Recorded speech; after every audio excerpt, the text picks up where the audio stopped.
Bismillahirrahmanirrahim. Assalamualaikum warahmatullahi wabarakatuh. Alhamdulillahirabbil alamin. Wassalatu wassalamu ala asrofil anbiya wal mursalin sayyidina wa maulana Muhammadin wa ala alihi wa sahbihi ajmain, amma ba'du. Perkenalkan, nama saya Octavian Prabowo, NIM 193111167. Saya berasal dari PAI kelas 5E. Ini santai saja, nggih. Oke, di sini saya akan menjelaskan sedikit materi mengenai sejarah Islam pada masa pemerintahan Khulafaur Rasyidin. Nabi Muhammad Sallallahu Alaihi Wasallam wafat pada tanggal 12 Rabiul Awal. Sesaat setelah beliau wafat, situasi di kalangan umat Islam sempat kacau. Hal ini disebabkan bahwa Nabi Muhammad SAW tidak menunjuk calon penggantinya yang secara pasti. Ada dua kelompok yang bernama kelompok Muhajirin dan kelompok Ansor. Dua kelompok ini mereka merasa bahwa calon penggantinya berasal dari kelompok mereka. Yang Muhajirin itu mengusulkan, yaitu Abu Bakar As-Siddiq, dan kaum Ansor mengusulkan Sa'ad bin Ubadah sebagai pengganti Nabi Muhammad SAW. Akhirnya perbedaan pendapat ini dapat diselesaikan secara damai setelah Umar bin Khattab mengemukakan pendapatnya. Selanjutnya, Umar menegaskan bahwa yang paling berhak memegang pimpinan sepeninggal Rasulullah adalah orang-orang yang berasal dari kaum Quraisy. Alasan tersebut lalu dapat diterima oleh kedua belah pihak tersebut, yaitu kaum Muhajirin dan kaum Ansor.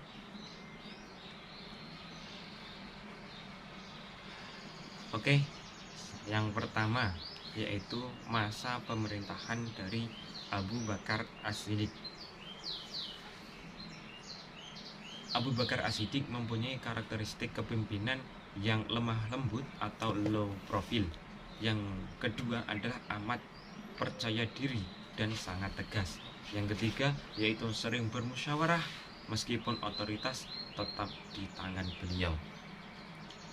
Prestasi yang pernah dicapai oleh Khalifah Abu Bakar As-Siddiq ini yaitu yang pertama merupakan perbaikan sosial atau bermasyarakat.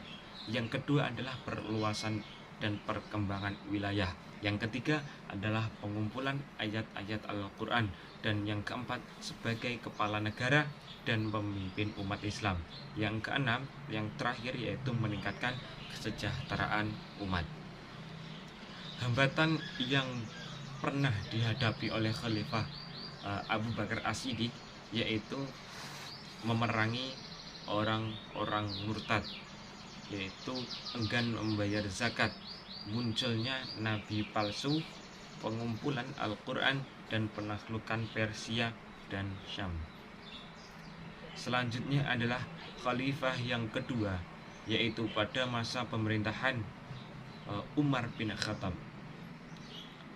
Karakteristik kepemimpinan Umar bin Khattab ini, beliau bermusyawarah mengikuti jejak dari Rasulullah SAW.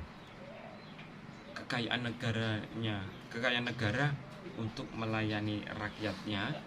Yang ketiga, menjunjung tinggi kebebasan. Dan yang keempat yaitu menawarkan solusi langsung untuk rakyat bagi rakyat muslim. Yang kedua yaitu prestasi yang dicapai oleh Khalifah Umar bin Khattab, munculnya pemerintahan Arab, pembangunan kota baru, dan lembaga perpajakan. Ada juga hambatan yang dihadapi oleh Khalifah Umar bin Khattab, yaitu penaklukan Syria, penyerangan Yerusalem, dan pertempuran Qadisiyah.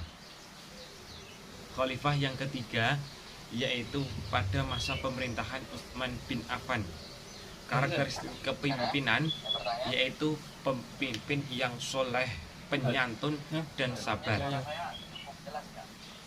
Prestasi yang pernah dicapai oleh Khalifah Utsman bin Affan ini yaitu Mushaf Utsmani, perluasan wilayah dan distribusi jabatan gubernur. Hambatan yang pernah dihadapi oleh Khalifah Utsman bin Affan yaitu beliau dimanfaatkan oleh sanak saudaranya dari keluarga besar Bani Umayyah untuk menjadi pemimpin di daerah-daerah. Khalifah Utsman bin Affan dituduh sebagai orang yang boros mengeluarkan belanja dan kebanyakan diberikan kepada kaum kerabatnya, sehingga hampir semuanya menjadi orang kaya. Terus hambatan selanjutnya yaitu lemahnya karakter kepemimpinan Utsmani menjadikan kekuatan dan kekuasaannya semakin terancam. Khalifah yang keempat yaitu pada masa pemerintahan Ali bin Abi Thalib. Karakteristik kepemimpinan Ali bin Abi Thalib merupakan seorang yang ramah, bersahabat, soleh, tegas, dan pemberani. Pribadinya penuh vitalitas dan energik, perumus kebijakan dengan wawasan yang jauh ke depan. Pahlawan yang gagah berani, penasihat yang bijaksana, penasihat hukum yang ulung, dan pemegang teguh tradisi, seorang sahabat sejati dan seorang yang dermawan. Prestasi yang pernah dicapai oleh Khalifah Ali bin Abi Thalib yaitu mengganti pejabat yang kurang cakap, membenahi keuangan negara atau Baitul Mal, terus memajukan bidang ilmu bahasa dan bidang pembangunan. Hambatan yang pernah dihadapi oleh Khalifah Ali bin Abi Thalib itu terjadinya perang saudara, terjadinya perpecahan politik yang sehingga terjadi 3 golongan. Yang pertama adalah kelompok pendukung Ali, yang kedua yaitu kelompok Muawiyah, dan yang ketiga adalah kelompok Khawarij atau yang keluar dari kelompok pendukung Ali. Cukup sekian penjelasan dari saya, penjelasan yang singkat tentunya, dan mohon maaf apabila masih banyak kekurangan dari materi yang saya sampaikan ini. Allahumma fiq la wa'miqtari. Assalamualaikum warahmatullahi wabarakatuh.